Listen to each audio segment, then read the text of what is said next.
Hər vaxtınız xeyir olsun. Elm və Təhsil Nazirliyinin hər il elan elədiyi 10-cu artıq qrant müsabiqə bu ildə elan olundu.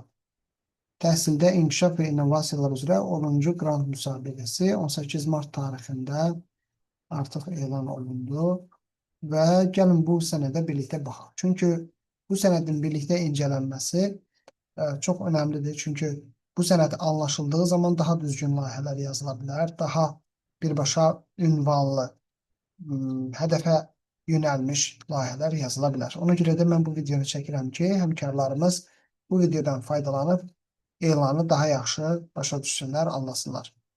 Deməli, nə vaxt başladı? Bugün başladı.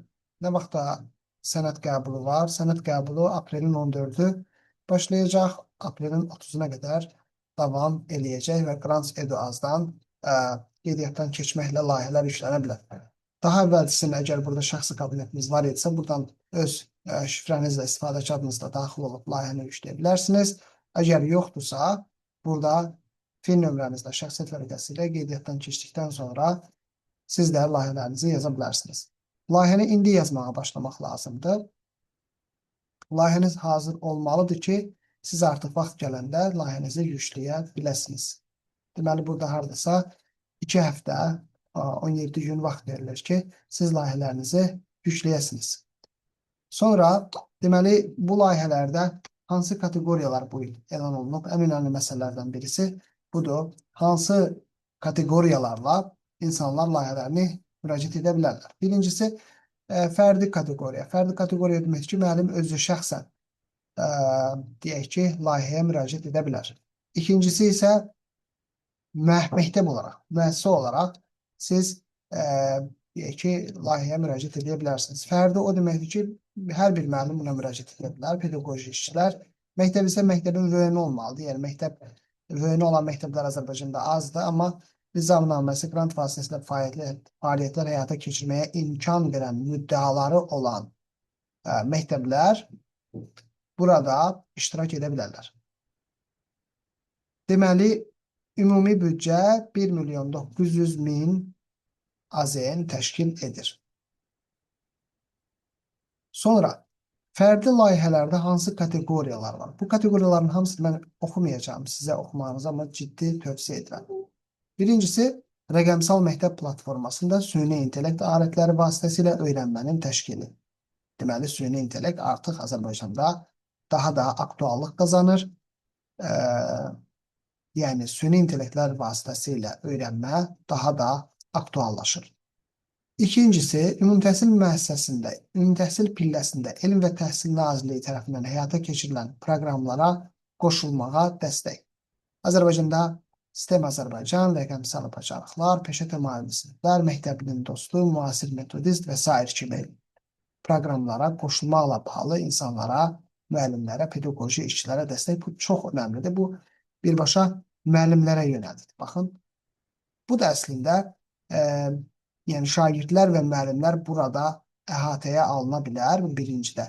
İkincidə, daha çox müəllimlərə yönəlik olduğu hiss olunur və yaxud şagirdlərin Sistem Azərbaycan layihəsinə qoşulmağı, deyək ki, müsabiqələrə, respublika olimpiyadalarına və yaxud sabahın alimləri, alimin müsabiqəsinə və s. kimi müsabiqələrə şagirdlər hazırlaşdırıla bilər bu çərçivədə. Üçüncü, bu il bildiyiniz kimi Cənab Prezidentin fərmanı ilə şəhərsalma ilidir. Ona görə də şəhərsalma və davamlı yaşayış mühiti üzrə maarifləndirmə layihələri ola bilər. Sonra, burada gördüyünüz kimi sadəcə 3 kateqoriya var fərdi planda.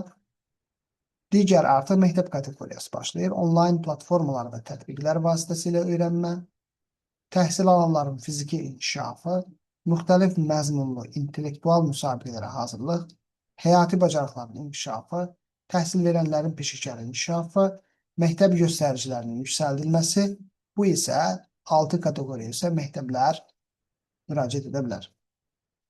Ümumiyyətlə, göründüyü kimi artıq fərdi layihələr sanki azalır. Yəni, fərdi layihələrə 3 kateqoriya müəyyən edilib. Deməli, artıq bir doyma səviyyəsinə gəlib, doyğunluq səviyyəsinə gəlib layihələr. Burada 3 kateqoriya var müəllimlərdə, fərdi layihələrdə, məktəb layihələrində isə 6 kateqoriya var. Ümumiyyətlə isə layihələrin yazımından, yəni yazılmasından tələblər nədir? Deyir ki, ərizə təklifinə uyğun olmalıdır. Sadəcə hər insan, iştirakçılar bir layihə təqdim edə bilər. Layihənin icra müddəti 3 ilə 12 ay arası olmalıdır. Fərdi layihələr 10 minə qədər, məktəb layihələri 100 minə qədər maliyyələşdirilə bilər. Bunlar isə ballardır. Ötən ilki kimi uyğunluq 5 bal, orijinallıq 5 bal, problemin vacibliyi 10 bal, məqsəd və vəzifələrin dəqiqliyi 10 bal, faydalılıq 20 bal, davamlılıq 10 bal, fəaliyyət planı 10 bal, monitorinq qiymətləndirmə 10 bal, maliyyə səmərəliliyi 20 bal. Bunların hamısı cəmi eləyir 100 bal. 100 bal üzərindən 50-ni keçənlər keçmiş sayılır müsabiqələr. Amma 50-ni keçmək o demək deyil ki, maliyyələşdiriləcək. Çünki ola bilər ki, 50-ni keçsin, amma daha yaxşı layihələr, 60-dan yuxarı, daha yaxşı layihələr yazılmış olsun və onlar maliyyələşdiriləcək. Amma siz keçid balını keçsəniz bilə maliyyələşdirilməyə bilər layihəniz.